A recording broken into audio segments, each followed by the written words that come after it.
और हम लोगों को काम करना आता है। जब 1995 की युति सरकार थी और जब मैं प्रेसिडेंट था, गिरना डैम की स्कीम आपको मालूम है कब मंजूर हुई? जब मैं प्रेसिडेंट था उस वक्त तो डॉक्टर दौलतराव आहिर आरोग्य मंत्री थे, महाराष्ट्र राज्य के उप मुख्यमंत्री मुंडे साहब थे और पाटबंधारा मंत्री विदर्भ के माधवराव शिवनकर थे। ये तीनों ने मिलके ये स्कीम को उस वक्त की सरकार ने मंजूरी दी। उन्होंने पैसा रख दिया था। उसके बाद जब मैं आमदार बना तो ये स्कीम पूरी हुई। कोई भी चीज भविष्य देख के, आने वाला वक्त देख करके, और हमारे सब्बीर सेठ उनके दौर के अंदर कोशिश करते थे प्रेसिडेंट रहते हुए, लेकिन बुजुर्ग रहने में वो आमदार रहते थे। भैया जो थे वो जरा बहुत सीधे थे बेचारे, अल्लाह के बंदे।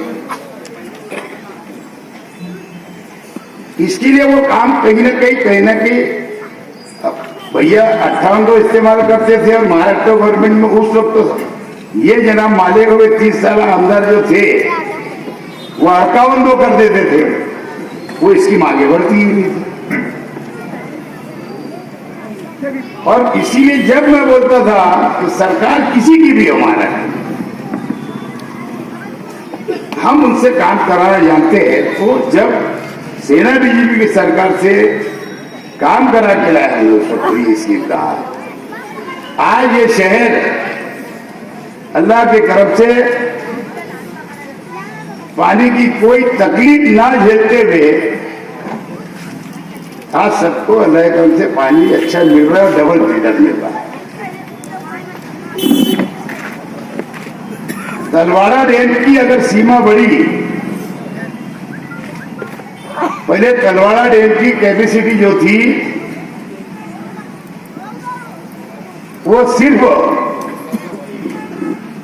43 एनसीएफ की पानी वहां रहता था। 100 एकड़ सेती महामंडल की जमीन की डिमांड करके हमारे जो अभी के महसूल मंत्री है बाड़ा साहब थोराट और आज के महापौर 2012 में ये महापौर थे, उस वक्त तो मैंने जाकर के बाड़ा साहब थोराट साहब से वो 100 एकड़ जमीन की मंजूरी लिया।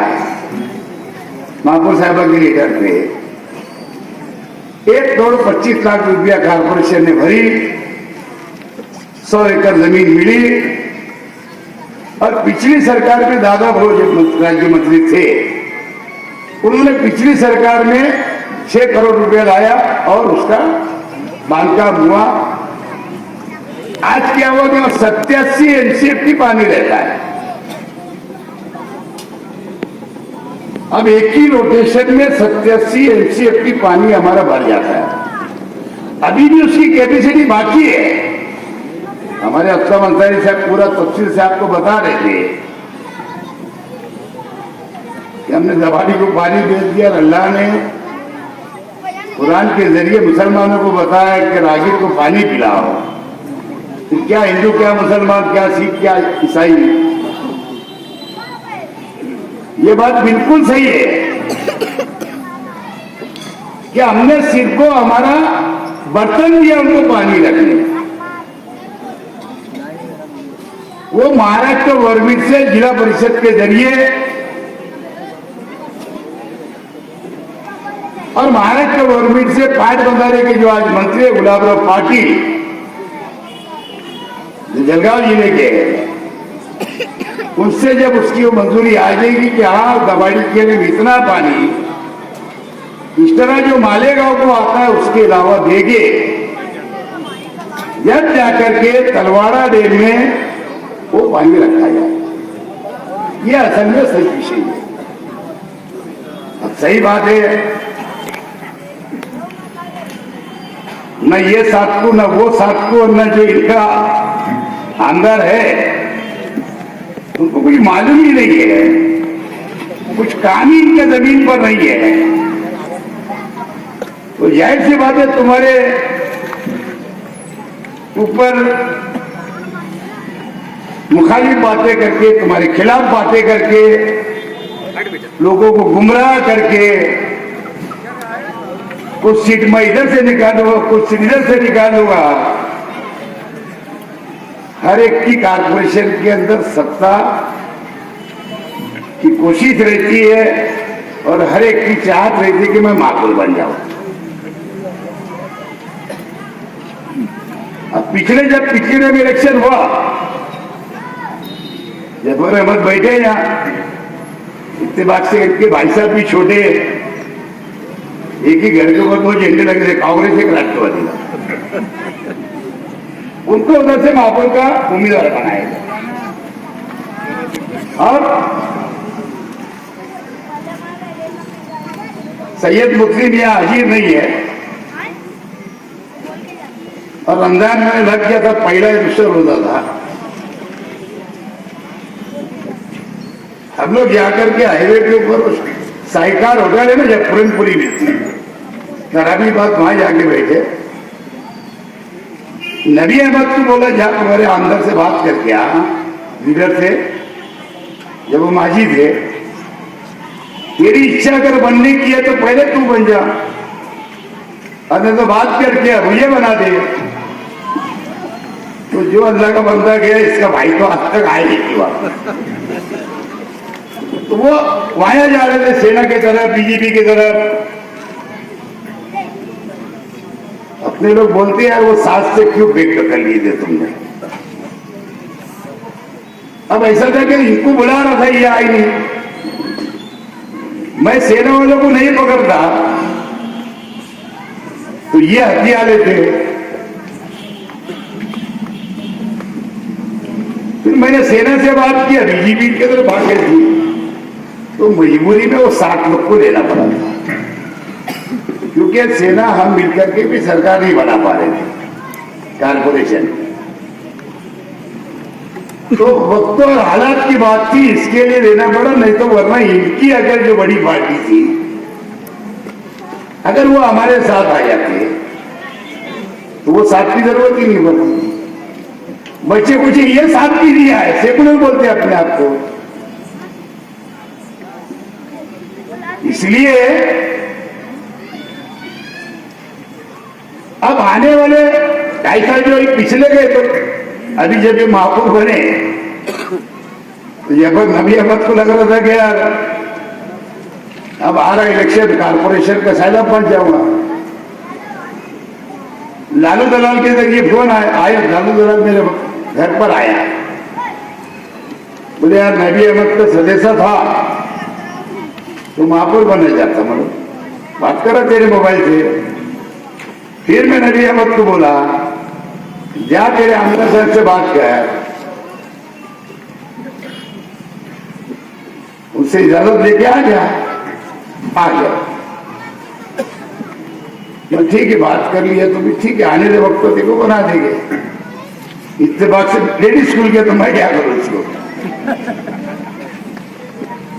फिर इनके तकदीर में था, इनके नसीब में था, और आप लोग को शहर के अंदर काम कराना था। एक दिन वो बोलने लगा, बोले यार तुम ना बहुत होशियार है, को तेरा भाई। मतलब कैसे? बोले तुमने मेरे साथ 5 लाख रुपए देके वहां मैनेज कर दिए, इसके लिए लेडीज स्कूल के अंदर, बोले इसके लिए अभी के बाबू बोल रहे। अगर मैंने एड़े ऐसा नहीं रहता है, तो गवर्नमेंट के बड़े अधिकारी रहते हो, सबके सामने ड्राव करते हैं, और ओबीसी महिला खोल के तो मैं करूं क्या उसको। लेकिन ठीक है, अपने को इसका उसके सपोर्ट की जरूरत नहीं है। किसी ने बोला कि राष्ट्रपति के साथ पेक्ट करो, तीनों पार्टियों का सरकार में पेक्ट तो है, सेना तो अभी ऊपर बैठी है, अपने साथ तो 25 साल से यार मालेगांव से, ये फार्मूला तो आप चल रहा ऊपर। अपने पास तो सेना का 25 साल से मालेगांव फार्मूला चल रहा है। हर बार बोले जाता है कि बोले शिवसेना के दबाव में रहते। अरे भाई, कारपोरेशन का वो एक हिस्सा है, वहां पे करीब करीब हमारे पास 3 सदस्य है हिंदू भाई, और वो दोनों पार्टी के पास मिला करके 22 है। ऐसे 25 सदस्य जो है वो दादा भूसे साहब के मतदार सबसे चुनकर के आते हैं। और जाहिर सी बात है, उनका भी एक बड़ा हिस्सा है। तो जब तक उनको तुम लेकर नहीं चलेंगे तो एकजुटता और एकात्मता कहां से रहेगी? जाहिर सी बात है, 30% फंड उधर जाता है, 70 इधर आता है। अब ये बोलते हैं दबाव में चलते, तो भैया तुम सेकुलर तो आज ही मिल जाते हैं हमारे साथ। जब एयरपोर्ट में भी मीटिंग होगा, 20 नंबर 19 नंबर में भी अलग से मीटिंग लूंगा। ऐसे शहर के हर इलाके में, चाहे वो देवी का मल्ला हो, गोल्डन नगर हो, जाफर नगर हो, कमालपुरा हो, मोमिनपुरा हो, ऐसे हर इलाके के अंदर मैं मीटिंग की शुरुआत करने वाला हूं। और हर जगह लोगों की राय जान लूंगा अच्छी तरह। अब अगर फेक में करे, आप जैसे बता रहे थे, तो बात करके आओ, मैं जो सीट मांगू दे देंगे क्या? तो तुम तो वही सीट मांगेंगे हमसे, हाँ? तो कैसे चलेगी दुकान तुम्हारी? मैं तो खुद बोलूंगा कि आ जाओ वापिस, और नहीं तो मैं क्या बोला, मैं घर बैठ जाऊंगा, भले ही सबको तुम लेके चले जाओ, लेकिन मैं घर बैठ जाऊंगा, कांग्रेस नहीं छोड़ूंगा, क्योंकि मेरी इच्छा ही नहीं दिल से, ईमानदारी। अब इससे बरस मैंने जिंदगी गुजार दिया। मेरे बड़े अब्बा तिलखोड़ में सरपंच थे, मेरे बाप लोग यहां से कांग्रेस ही रहे, मैं आज तक कांग्रेस में हूं। अब अगर आपका लीडर बोलेगा कि मेरी बात मान लो, तो मैं कैसे मान लूंगा यार? हाँ, एक सूरत रहेगी, जिम्मेदारी वापिस मुझे देंगे क्या? मैं तुम्हारी जिम्मेदारी कबूल नहीं करूंगा। मेरे बाप बेटे की लीडरी में कबूल नहीं करूंगा। जैसे कांग्रेस पार्टी बड़ी है कि नहीं, शरद पवार छोटी पार्टी है कि नहीं? है? अरे कांग्रेस खत्म होने वाली नहीं है, ये कल फिर उभरेगी। वक्त तो आएगा, जिंदगी रहे ना रहे, ये जवान देखेंगे, ये यंग लोग देखेंगे, क्योंकि ये देश को सिर्फ कांग्रेस पार्टी ही चला सकती है। कल शरद पवार दुनिया चलेगी तो क्या हो पार्टी का है कुछ? उनके रहते हुए साला उप मुख्यमंत्री बन गया था भैया, तो आगे क्या हो? इसलिए मुझे समझता है, मैं जल्दबाजी में नहीं हूं, और नहीं 10-5 सीट भी आएगी ना, खुश रहोगा, अपने घर रहोगा, है ना, खुशी से रहोगा। मुझे कोई सत्ता की भूख नहीं है। अल्लाह ताला ने तुम लोग के जरिए मुझे क्या कम दिया क्या यार? यही 1000 घोड़ी से पहली दिन मेंबर बनाए थे मेरे इधर के जूने बुजुर्गों ने। बहुत सारे जवानों को नहीं होगा, जो बहुत सारे है बैठे ले हमको मालूम है। कंटिन्यू आज तक कांग्रेस की सीट जब से आज तक हारी नहीं है, और अल्लाह की तरफ से आगे भी हारी। अब यहां से जब मैं चला, अब आगे खत्म कर लो अपने आप को। आसिफ भाई को जरूर दुख हो गई मेरी बातें सुन के। आप बहुत सारे मेरे साथी से बोलते हैं, तुमने तो भेजे, मैंने कहा भेज, तुम बोले बुला रहे, तुम बोले जाओ, बोले बुला रहे। इसीलिए मैंने बोला ना कि जो है तुम्हारे पास तो यही है, तुमने नया क्या किया? नया कुछ करते तो बात होती, नए लोग को जोड़ते तो बात होती, कि जो यही है तो फिर क्या है? फिर मैं क्यों छोड़ू पार्टी? इसलिए मुझे पार्टी छोड़ना पसंद नहीं है। घर बैठ जाऊंगा, ये लोगों का सपोर्ट लेके आप लोग चले जाओ, रहो, खुश रहो, आबाद रहो, शहर का विकास करो, डेवलप करो। हमने जो कुछ किया शहर के, तो बहुत कुछ किया अल्लाह की तरफ से, वैसी भी अब तबीयत साथ नहीं देती। ऐसे वक्त के अंदर अगर पार्टी छोड़ू तो मेरे लिए जरा शर्म की बात है, ईमानदारी। आपके बहुत नहीं बोल सकता और बर्दाश्त भी होता नहीं। मुझे सत्ता की बहुत लालच नहीं है। मैंने अपोजिशन में भी रहे करके शहर में देखा, मेरे 9 थे तो भी अपोजिशन में हम रहे, 15 रहे तो भी अपोजिशन में रहे, 18 रहे तो भी अपोजिशन में रहे। सत्ता सब कुछ नहीं होती। ये तो मैं तो कब से पक्ष बदलते यार, बीजेपी ने मुझे अफर किया था उस जमाने में, जब विलासराव सरकार गिर रही थी, जब मुझे अफर आया था, बोले यार आप भी हमारे साथ आ जाओ। बोले क्या मिलेगा मुझे? बोले राज्य मंत्री दे देंगे। बोले राज्य मंत्री में तो इतना कुछ दो कि मेरा राजकीय भविष्य ही खत्म हो जाएगा, यही से चला तो ये खत्म हो जाएगा ना, इतना कुछ दो। बोले ठीक है, हम सोचेंगे। जब जाकर के उसी रात को विलासराव को मिला था, वो सरकार बची थी। तो दोस्तों, मैं सत्ता का भूखा नहीं हूं। सत्ता आनी जानी है, इलेक्शन आने जाने हैं, पद भी आते जाते रहते हैं। अब क्या कम है, घर के तो 4 महापौर मिले, ये 2 टेम में एक थे, आसिफ भाई एक थे, 2 स्टैंडिंग चेयरमैन है कि नहीं, फिर मैं प्रेसिडेंट, फिर 2 टेम आमदार, फिर आसिफ भाई आमदार, मालेगांव अरे महामंडल का अध्यक्ष। अब कितना सत्ता भोगने का जावेद? हटे। इसके लिए मुझे अभी धीरज है, तुम लोग है तो मुझे कोई कमी नहीं है। तुम लोग अगर मुझे मशवरा देंगे, जो भी मशवरा देंगे उसको मैं मानूंगा। आप लोग काफी वक्तों से बैठे,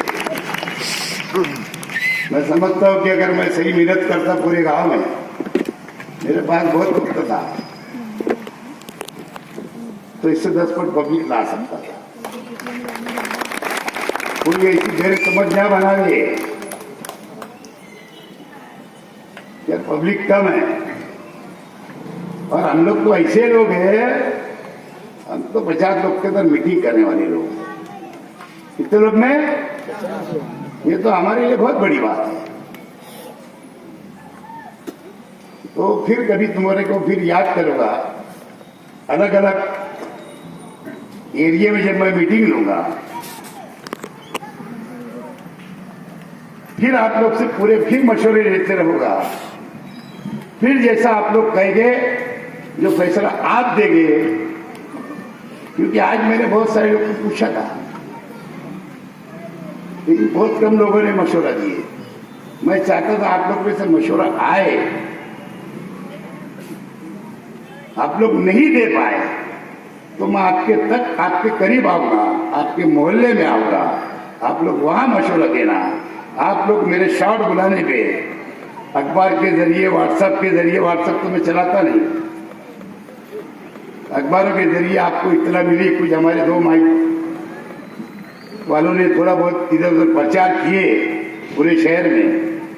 जितने भी लोग आए, नौजवानों का, बुजुर्गों का, दोस्तों का, साथियों का, मैं कांग्रेस पार्टी की ओर से, मेरे कारपोरेटरों की ओर से, महापौर साहिबा की ओर से तमाम लोग का शुक्रिया अदा करता हूँ।